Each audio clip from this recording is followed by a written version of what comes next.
शहबान की 15वीं शब बारात कहलाती है, यानी वो रात जिसमें मखलूक को गुनाहों से बरी कर दिया जाता है।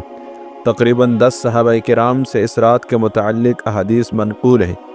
हज़रत आयशा रज़ियल्लाहु अन्हा फरमाती हैं कि शहबान की 15वीं शब में मैंने नबी करीम सल्लल्लाहु अलैहि वसल्लम को अपनी आरामगाह पर मौजूद न पाया, तो तलाश में निकली, देखा कि आप सल्लल्लाहु अलैहि वसल्लम जन्नतुल बक़ी यानी कब्रिस्तान में हैं। फिर मुझसे फरमाया कि आज शाबान की 15वीं रात है।